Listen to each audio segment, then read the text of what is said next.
Salam sejahtera Malaysia, denyut nadi suara rakyat bergema di channel ini.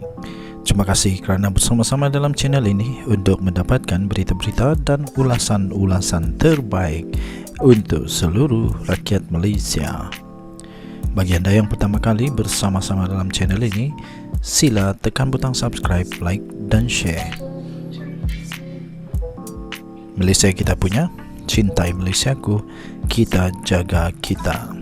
Sekali lagi, bagi anda yang pertama kali, sila tekan butang subscribe, like dan share. Kita mulakan berita menarik hari ini.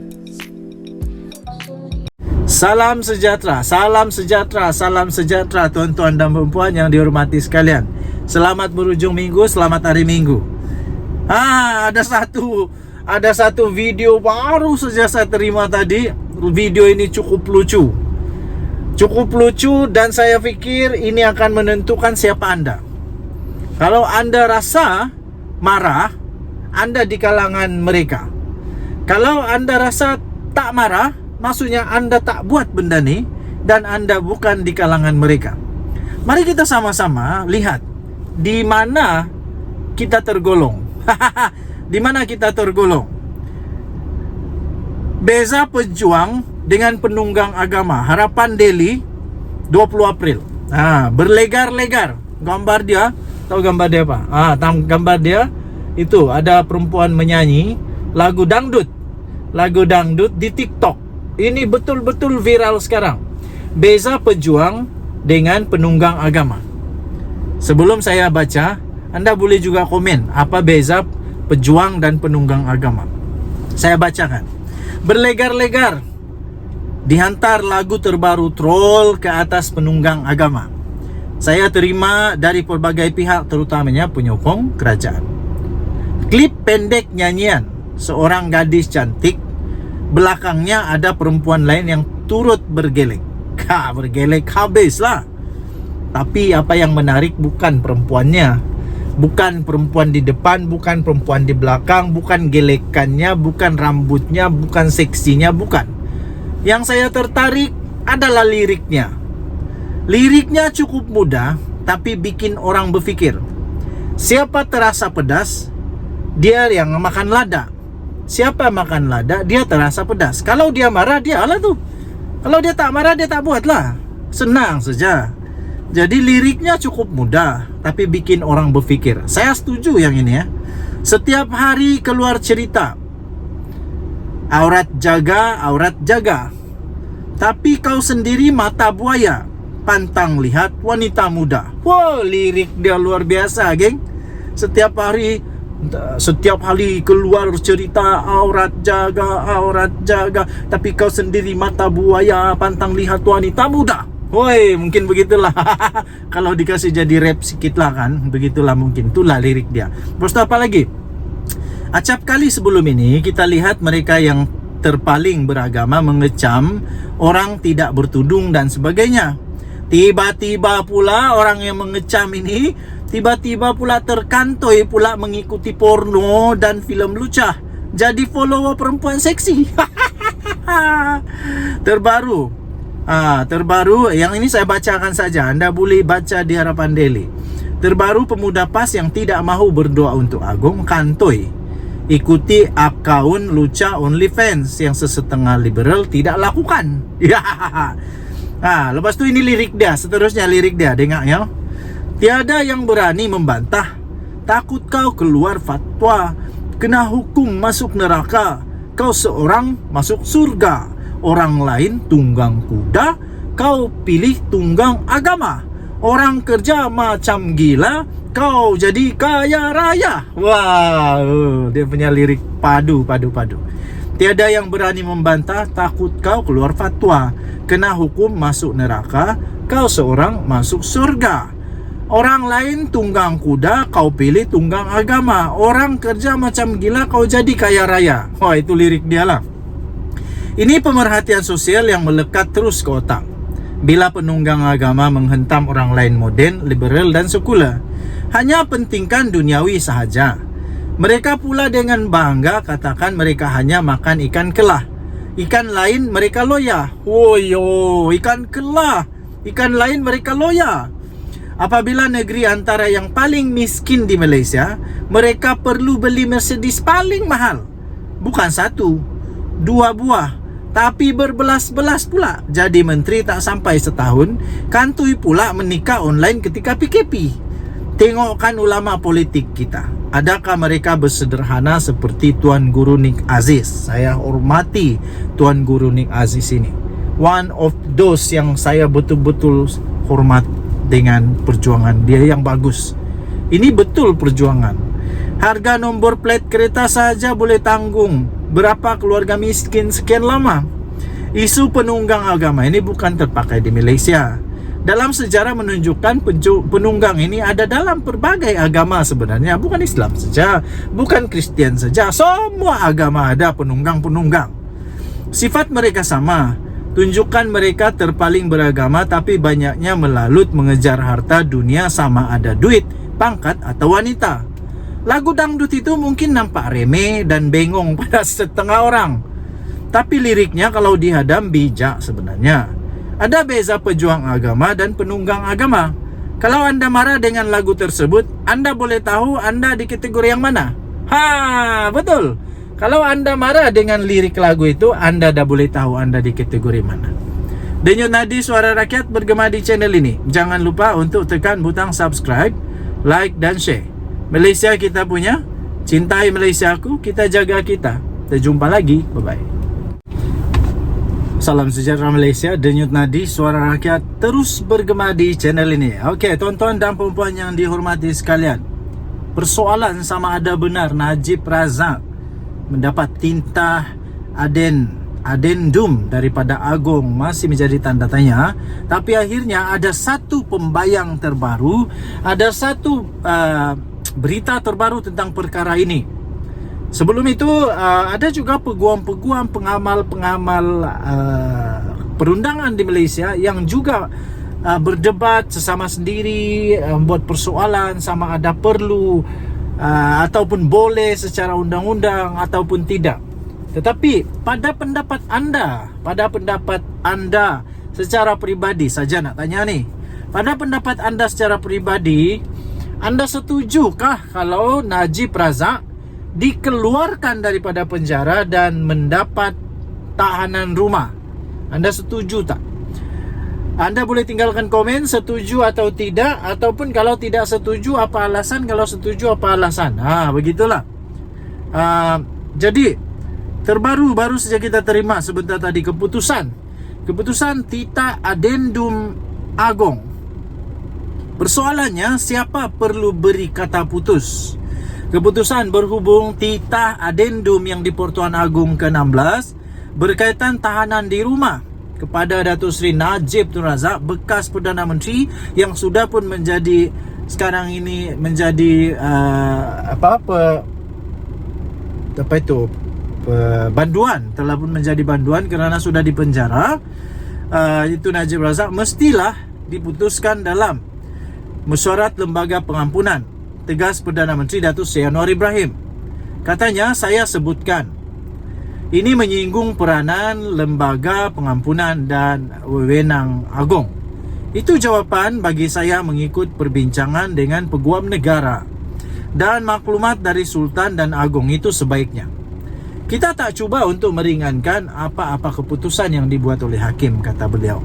Tapi cara kita lakukan itu yang tidak disetangi oleh setengah pihak dalam parti sekutu atau sebaliknya, dalam kalangan yang lain di luar dan lain di luar, kata beliau. Jadi itu bukan kita yang persoalkan, tapi pendirian kita tuntas bahawa keputusan mesti dibuat dalam mesyuarat lembaga pengampunan, dan keputusan muktamad oleh Agong mesti juga dalam mesyuarat lembaga pengampunan.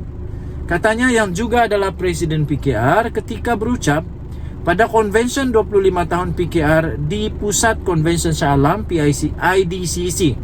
Sebelum ini, tuan-tuan dan puan yang dihormati sekalian, Sebelum ini Datuk Seri Anwar Ibrahim menyatakan bahawa beliau tidak mahu masuk campur dalam perkara ini. Ini susulan pendedahan Tita Adendum. Terdahulu, Timbalan Perdana Menteri Datuk Seri Ahmad Zahid Hamidi sendiri telah pun memfailkan sokongan affidavit sokongan terhadap Tita yang membolehkan Najib menjalani tahanan di rumah. Menteri Pelaburan, Perdagangan dan Industri Tengku Zafrul turut menyatakan akan mengemukakan affidavit sokongan. Keputusan berhubung Tita Adendum yang di Pertuan Agong ke-16 berkaitan tahanan di rumah kepada Datuk Seri Najib Tun Razak mesti diputuskan dalam mesyuarat Lembaga Pengampunan, tegas Perdana Menteri Datuk Seri Anwar Ibrahim. Jadi tuan-tuan dan puan-puan yang dihormati sekalian, itulah yang sedang berlaku sekarang ini, iaitu tentang pengampunan Najib Razak yang dapat 50%. Lepas itu tiba-tiba ada Tita Adendum. Semua itu tidak boleh, bukan hanya Datuk Seri Anwar Ibrahim yang buat keputusan, tapi itu di dalam perbincangan. Jadi janganlah pandai-pandai pula janganlah pandai-pandai pula untuk kaitkan nama PM Anwar pula yang macam-macam lah. Nanti jatuh fitnah, siapa yang salah? Sendiri salah, sendiri susah, sendiri berdosa, sendiri masuk neraka, sendiri menyesal lah, macam-macam lah sendiri. Okey, jadi kita tunggulah apa keputusan seterusnya. Denyut Nadi Suara Rakyat bergema di channel ini. Jangan lupa tekan butang subscribe, like dan share. Bye-bye. Salam sejahtera Malaysia. Denyut Nadi Suara Rakyat bergema di channel ini. Kepada siapapun rakyat di Malaysia, sama ada kamu berpangkat tinggi, kamu menteri, sama ada kamu ni ahli perniagaan, selebriti, businessman, tambah-tambah lagi ahli politik, tambah-tambah lagi kamu pemimpin politik, menjadi public figure di negara Malaysia. Saya ingin mengingatkan kepada anda semua, anda hidup di Malaysia. Anda bukan hidup di negara yang lain, tapi anda hidup di Malaysia. Bila anda hidup di Malaysia, ikutlah seperti orang Malaysia. Jangan hidup suka hati saja. Kita ada undang-undang di Malaysia. Kita ada perlembagaan di Malaysia. Sebab itu, bila hidup di Malaysia, salah satu daripada benda yang kita kena hormati adalah raja sebagai institusi payung kepada negara kita. Kalau benda ni anda tak boleh tu ikut, kalau benda ni anda tak boleh setuju, kalau benda ni anda tak boleh hormat, lebih baik jangan tinggal di Malaysia lah. Anda bukan untuk Malaysia. Sekiranya ini anda tidak dapat hormati, anda tidak layak untuk berada di Malaysia. Sebab Malaysia adalah negara yang aman damai. Jadi hormati raja sebagai institusi payung kepada kita. Sekiranya anda setuju dengan kata-kata pembukaan saya ini, anda boleh komen saya setuju. Daulat tuanku. Saya setuju, daulat tuanku. Saya sebagai admin Twin TV, saya setuju, daulat tuanku 1000 kali, 1 juta kali, 1 bilion kali, selama-lamanya. Perbuatan tidak menadah tangan ketika bacaan doa yang dibacakan untuk yang di Pertuan Agong dan keluarga diraja semasa khutbah solat Jumaat adalah tindakan yang sama sekali tidak wajar. Tidak wajar untuk dilakukan. Lebih tidak wajar lagi jika perbuatan itu pula dihebahkan pula kepada umum, seolah-olah kita bangga melakukannya. Apapun perasaan kita kepada raja atau sultan, sesuatu yang kita harus sedar ialah institusi diraja itu adalah yang paling penting kepada kita. Sebagai raja, mereka adalah payung pada kita. Sebagai rakyat di negara yang mengamalkan sistem raja berperlembagaan ini, kita perlu menghormati itu. Institusi diraja bukan sahaja merupakan ketua negara atau negeri, bahkan ia juga merupakan ketua dalam hal ehwal agama Islam. Mungkin orang ahli PAS ini dia lupa tentang nih. Ini ada belajar di sekolah menengah lah. Dalam banyak perkara seperti hak istimewa orang-orang Melayu dan kedudukan Islam sebagai agama rasmi, institusi itulah pelindung dan benteng yang pertama dan terakhir. Dengan ada 9 raja-raja Melayu yang dikenali sebagai Majlis Raja-Raja, kita sepatutnya bangga kerana pelindung atau benteng yang melindungi kita itu sangat kebal dan kukuh. Selagi institusi diraja itu kekal, tidak mudah untuk sesiapa pun menggugat apa yang telah termaktub dalam Perlembagaan Negara Malaysia. Sebab itu, sebagai rakyat, kita mesti menghormati institusi diraja selagi ia kekal diletakkan sebagai payung untuk melindungi kita di dalam Perlembagaan Negara Malaysia. Sejak dulu kalau berbual-bual dengan rakyat yang sama-sama suka mengkritik, saya selalu berkata kepada mereka agar janganlah keterlaluan mengkritik raja, sebagaimana kerasnya mereka mengkritik Perdana Menteri atau menteri-menteri. Selain raja perlu dihormati atas kedudukan, raja atau sultan juga tidak boleh dijatuhkan sebagaimana Perdana Menteri atau menteri mungkin boleh jatuh dan hilang jawatan kerana kritikan yang berterusan, tapi bukan kepada raja atau sultan. Menandatangani atau mengaminkan doa terhadap agung atau raja adalah tanda kita menghormati institusi diraja dengan berharap kepada Tuhan agar institusi itu kekal memberi kebaikan kepada kita. Dalam hal ini, selain perbuatan menandatangani itu bukan satu kesalahan, malah juga memperlihatkan itu adalah satu sikap yang mulia kita sebagai umat Islam dengan meletakkan pengharapan terakhir kepada Tuhan Yang Maha Esa dalam melindungi kedudukan institusi diraja. Tidak menandatangan atau enggan mengaminkan doa, kemudian bangga pula menghebahkannya secara terbuka, di samping menunjukkan kebiadaban, ia juga boleh dikira menghina dan menghasut. Ya, mungkin tidak menjadi kesalahan jika perbuatan itu dilakukan secara sendirian dan diam-diam. Namun menghebahkan perlakuan itu secara tidak wajar adalah perlakuan yang tidak wajar. Itu jelas memperlihatkan wujudnya ciri-ciri penghasutan. Oleh kerana laporan polis sudah pun dibuat, terserahlah kepada pihak berkuasa melakukan tindakan seterusnya. Tetapi berikutan pelakunya sendiri sudah memohon maaf atas perbuatan ini, dengan sendirinya menunjukkan beliau sedar tentang kesilapan yang telah dilakukannya. Jika yakin tindakannya itu betul, kenapa beliau tidak terus mempertahankan saja perlakuannya itu? Maka disinilah pihak berkuasa sudah ada asas untuk bertindak sewajarnya terhadap pelaku tersebut, supaya di lain masa tiada lagi kebiadaban dan cubaan menghasut seperti ini dilakukan.